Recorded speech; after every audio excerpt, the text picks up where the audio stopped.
So ಉದ್ಯಮಿ ವಿಜಯ್ ತಾತಾಗೆ ಅಮೃತಹಳ್ಳಿ ಪೊಲೀಸರಿಂದ notice.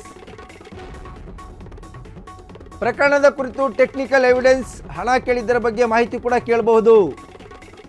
ಯಾವಾಗಿನಿಂದ ಜೆಡಿಎಸ್ ನಾಯಕರ ಜೊತೆ ಸಂಪರ್ಕದಲ್ಲಿದ್ದೀರಾ? ಈ ಹಿಂದೆ ಯಾವುದಾದ್ರೂ ಹಣಕಾಸಿನ ವ್ಯವಹಾರ ನಡೆದಿದ್ರೆ ಮಾಹಿತಿ ಕೊಡಿ. ಏಕಾಏಕಿ 50 ಕೋಟಿ ಹಣಕ್ಕಾಗಿ ಬೆದರಿಕೆ ಹಾಕಿದ್ರಾ? ಹಿಂದೆ ಹೀಗೆ ನಡೆದಿತ್ತಾ ಅಂತಕ್ಕಂಥ ವಿಚಾರವನ್ನು ಕೂಡ ಪೊಲೀಸರಿಗೆ ತಿಳ್ಕೋಬೇಕಾಗುತ್ತೆ.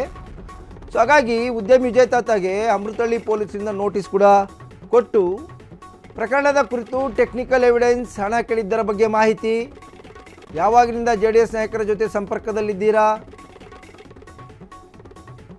ಈ ಹಿಂದೆ ಯಾರಾದರೂ ಹಣಕಾಸಿನ ವ್ಯವಹಾರ ನಡೆದಿದ್ರೆ ಮಾಹಿತಿ ಕೊಡಿ. ಏಕಾಏಕಿ 50 ಕೋಟಿ ಹಣಕ್ಕಾಗಿ ಬೆದರಿಕೆ ಹಾಕಿದ್ರಾ? ಹಿಂದೆ ಹೀಗೆ ನಡೆದಿತ್ತಾ? ಸೊ ಈ ಎಲ್ಲ ವಿಚಾರಗಳಿಗೆ ಸಂಬಂಧಪಟ್ಟಂತೆ ಪೊಲೀಸರು ಇದೀಗ ಮಾಹಿತಿಯನ್ನು ಕಲೆ ಹಾಕಲಿಕ್ಕೆ ಮುಂದಾಗಿರ್ತಕ್ಕಂಥದ್ದು. ಯಾಕೆಂತಂದರೆ ಕೇಂದ್ರ ಸಚಿವ HD ಕುಮಾರಸ್ವಾಮಿ ವಿರುದ್ಧ ಉದ್ಯಮಿ ವಿಜಯ್ ತಾತಾ ಅವರು ಒಂದು ಗಂಭೀರ ಆರೋಪವನ್ನು ಮಾಡಿ ಅಮೃತಹಳ್ಳಿ ಪೊಲೀಸ್ ಠಾಣೆಯಲ್ಲಿ ದೂರನ್ನು ಕೊಟ್ಟಿದ್ದರು.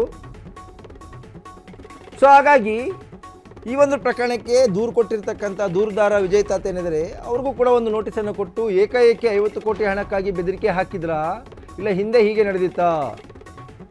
ಸೊ ಇದ್ರ ಬಗ್ಗೆ ಮಾಹಿತಿ ಕೊಡಿ ಅಂತಕ್ಕಂಥದ್ದು. ಯಾವುದೇ ಒಂದು ಪ್ರಕರಣ ದಾಖಲಾದಂಥ ಸಂದರ್ಭದಲ್ಲಿ ಹೀಗೆ ಸಹಜವಾಗಿಯೇ ಪೊಲೀಸರು ಮಾಹಿತಿ ಕೇಳ್ತಾರೆ. ಸೊ ಅದೇ ರೀತಿಯಾಗಿ ಈ ಒಂದು ಪ್ರಕರಣದಲ್ಲೂ ಕೂಡ ಇನ್ನೂ ಗಂಭೀರವಾದಂಥ ಪ್ರಕರಣ ದಾಖಲಾಗಿರ್ತಕ್ಕಂಥದ್ದು. ಹಾಗಾಗಿ ನೋಟಿಸನ್ನು ಕೊಟ್ಟು ಮಾಹಿತಿ ಕಲೆ ಹಾಕಿ ಪೊಲೀಸರು ತನಿಖೆ ಹಾಕಲಿಕ್ಕೆ ಮುಂದಾಗ್ತಾರೆ. ಸೊ ಈ ಒಂದು ಪ್ರಕರಣಕ್ಕೆ ಸಂಬಂಧಪಟ್ಟಂತೆ ಕುಮಾರಸ್ವಾಮಿ ಕೂಡ ಒಂದು ನಡೆಯನ್ನು ಕೂಡ, ಮುಂದಿನ ನಡೆ ಏನನ್ನೋದು ಕೂಡ ನೋಡೋದಾದರೆ ಅದು ಗಂಭೀರವಾದಂಥ ಪ್ರಕರಣ ದಾಖಲಾಗಿದೆ. ಒಂದು ನಾನ್ ಬೇಲೇಬಲ್ ಸೆಕ್ಷನನ್ನು ಏನು ಆ್ಯಡ್ ಮಾಡಲಾಗಿದೆ, ಸುಲಿಗೆ ಪ್ರಕರಣ 308. ಸೊ ಅದರ ಮೇಲೆ ಬೇಲನ್ನು ಪಡ್ಕೋಬೇಕಾಗುತ್ತೆ. ಹಾಗಾಗಿ ಅವರಿಗೆ ಚಾಯ್ಸ್ ಇರ್ತಕ್ಕಂಥದ್ದು ಕೋರ್ಟ್ ಮೆಟ್ಟಿಲೇರಿ ಒಂದು ಪ್ರಕರಣಕ್ಕೆ ತಡೆಯನ್ನು ಕೋರ್ತಕ್ಕಂಥದ್ದು ಅಥವಾ ಜಾಮೀನನ್ನು ಪಡೆದು ಪ್ರಕರಣವನ್ನು ರದ್ದು ಮಾಡಬೇಕಂತಕ್ಕಂಥ ಕೋರ್ತಕ್ಕಂಥ ಸಾಧ್ಯತೆಗಳು ಕೂಡ ಹೆಚ್ಚಾಗಿರ್ತವೆ.